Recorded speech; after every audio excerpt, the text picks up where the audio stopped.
have a listen to Harry. This is an interview about what someone said. I'm going to say something in a minute. I don't know if you heard his podcast, but Gary Lineker had a word to describe England's performance in his podcast. Do you think it's helpful for somebody like him to describe it as shit on the eve of such a big game, particularly when you're top of the group with 4 points? And do you think maybe you should stick to flogging crisps?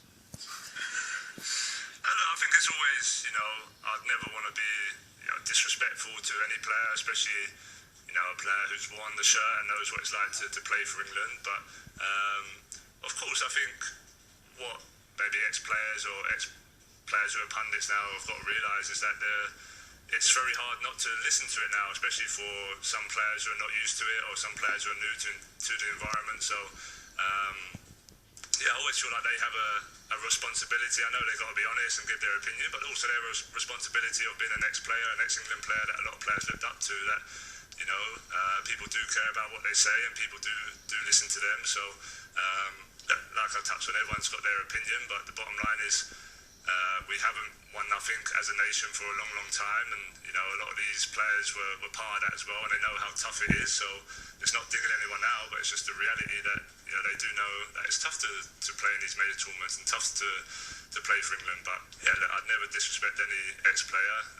All I'd say is just remember what it was like to wear the shirt, and that they're words to listen to, and some of the lads, or I don't know how many of the lads, but you do hear it, and we all want to win a major tournament. I'm sure they want us to win a major tournament, and being as helpful as they can and building the lads up with confidence would be a much better way of going about it.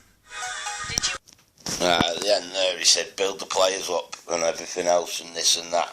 We want to win tournaments. Well, I watched a little young 8-year-old kid, 9-year-old kid after the Denmark game, and he said on telly, on British television, on the news, we played well for 20 minutes and then we were rubbish.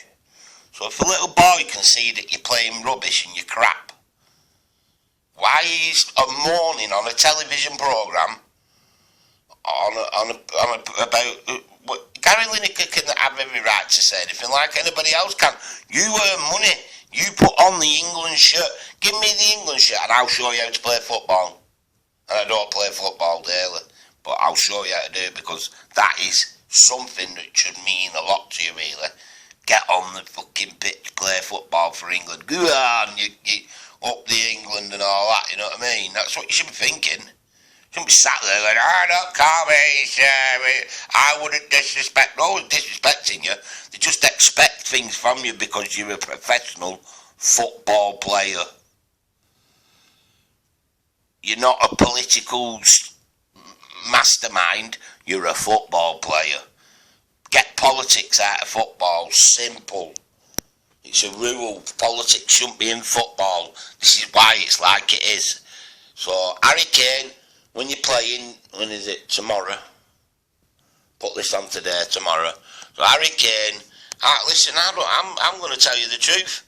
You all need to play better, and you all need to pull together and play as a team. There's no I in team. Pass the ball to your teammate, score the goal, do something. But don't just score one and sit back. You've done it in 2 games now. Score one, sit back. Like I say, I'm doing a few videos now over the next few days, so they're going to be loaded up thick and fast. But, happy days. Let him whinging.